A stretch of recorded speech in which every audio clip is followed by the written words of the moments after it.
Yooyyaa ashama harka fuunee ilmaan Oromoo qaqqaala addunyaa irratti argamtan kun hawaasni Oromoo biyya Jarman akkanatti bahee haadha wabii, haadha gootaa, haadha mana Haacaaluu simachaa jira jechuudha. Kun akkuma agartan kana fakkaata.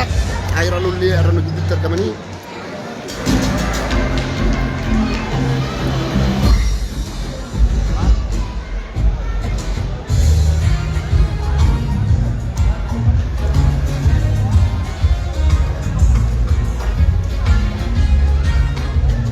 Bulu arah bakka faajira jirra.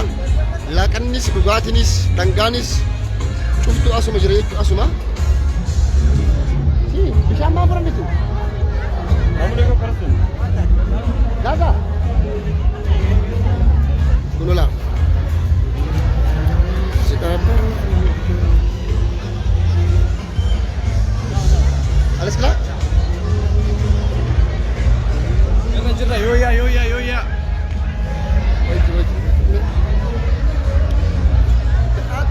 Akkanatti jirra. Haadha wabii daqiiqaa muraasa booda simannaan hawaasni keenya Oromoo kan biyya Jarman galata guddaa qabu. Hawaasni keenya bakka jiru har'allee sanuu guyyaan kun guyyaa addaati. Zoontaan jechuun guyyaa dilbataati. Guyyaa dilbataa ammoo namatti mijatu. Akkasillee ta'e hawaasni keenya ammoo jaalala artist Haacaaluutiif qabu, kabaja isaaf qabu, jaalalaa fi kabaja haadha manaa isaatiif qabu. Kunoo har'a artistoonni keenya kabajamoon qaqqaalileen kan qabdii badhiifaan gidduutti argamanii sagantaa bareedaa, sagantaa miidhagaa ta'e gaggeessuuf deemna. Kanaafuu nu baana bu'aan affeerraa kenna. Teessuma. Assalaamualaikum. Akkam? Nagaanu? Jiitanii? Fayyaa? Akkamitti? Jiitanii? Sidhamne bal. Habiibee biyya. Maaloo malee naa ta'u.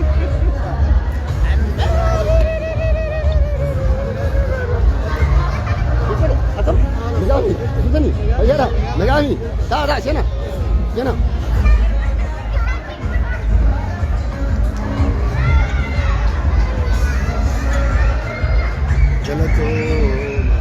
Galatoma. Hawaasni keenya hawaasa jajjabaadha. Hawaasni Oromoo biyya Jarman kun qeerroo akkuma argaa jirtan lafa Oromoon hundi akkanatti wal geettee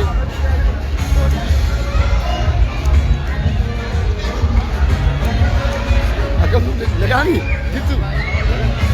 Kunoo xiqqaan keenya, guddaan keenya, beekaan keenya hundi isaa kunoo.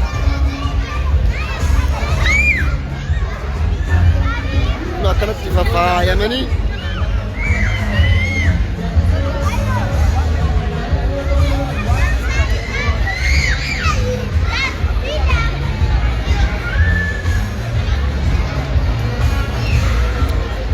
haadha wabii kun akkanatti simachaa jira hawaasni Oromoo biyya Jarman jechuudha. Haadha wabii galata guddaa nurraa qabdi. Dubartii jabduu dhugaa dubbachuudhaaf akka waan Haacaaluun jiruuti jechuudha. Haadha wabii akkanatti simachaa jirra laa babbareechinee haadha wabii akkanatti simachaa jirra laa maaliif imimmaan isii irraan qorrine nu ammoo Oromoonni addunyaa irra jirru ishee tana jajjabeessuu qabnaa, hamilee itti godhuu qabnaa. Dhugaa uummata Haacaaluun Oromoodhaaf hanqaalli jedhee nuuf jecha du'e. Haacaaluun Oromoodhaaf jedhee wareegame sun Oromoon sun meetu yoo isin jette hawaasni Oromoo maal jedhan nuti warri Jarman jirraa jennaan. Akkuma inni jirra jirtu jedhe san akkas jennaan jechuudha.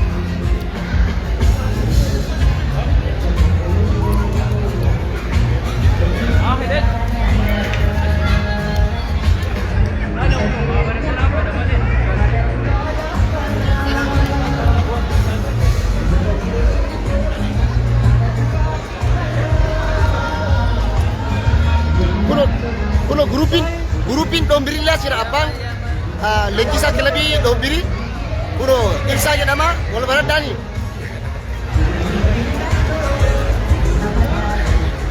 Wabii jireenya koo kunoo Samiiraa Dheengaddas akkasitti kunoo haadha mana Haacaaluu eerpoortii qeebalanii kunoo faamilii keenya kunoo hundi seessanii akkanatti bakka jiru hawaasni keenya bahee haadha wabii jajjabeessuuf asitti wal ga'ee jira. Haati wabii hin jirtanii ol hin jirte maal jennaan jirra jennaan hin jirra jennaan jirra akkasii.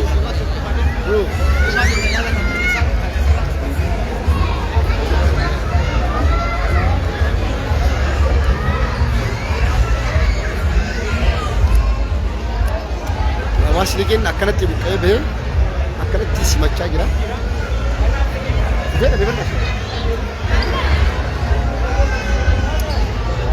Hacaaluun an Oromoodhaaf qaaliidha jedhee akkuma jedhe san leessa arshi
akkasitti kun olan kennaa adda addaa ada mana Hacaaluu TVC kennu jedhanii barbaada hawaasni kenna.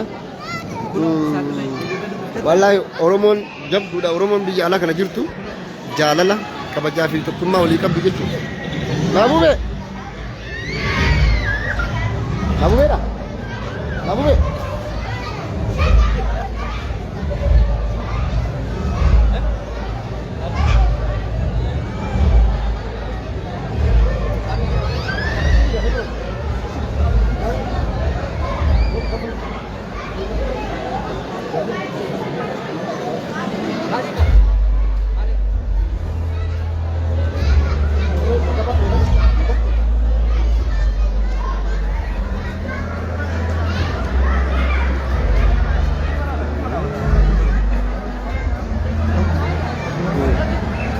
Mani kennalan kanatti be simachaa jira jechuudha.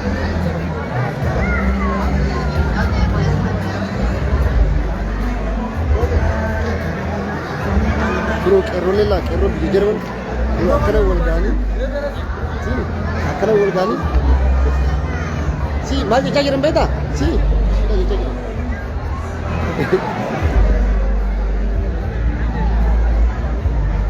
Biro Oromoon laa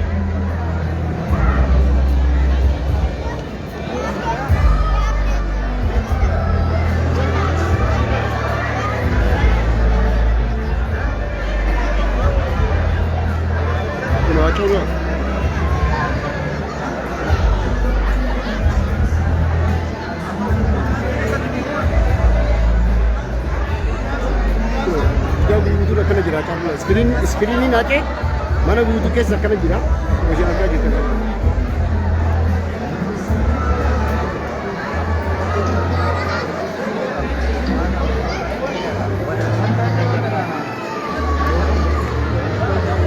Jalan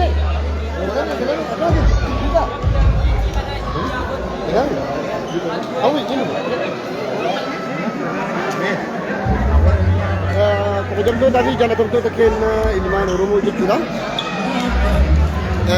Hawaasni keenya kun akkanuma jira.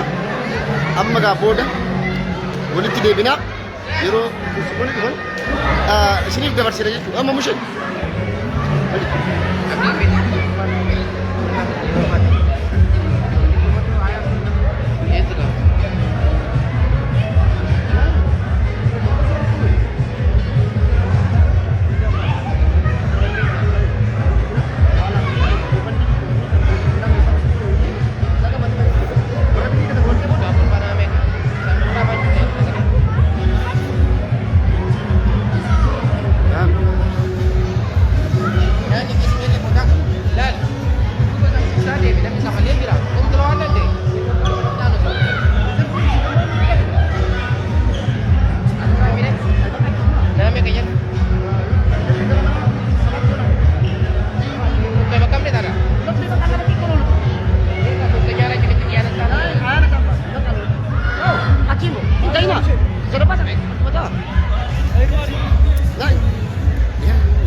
dadhabina online irraan bu'uuna sagantaa yeroo eegale jechuudha.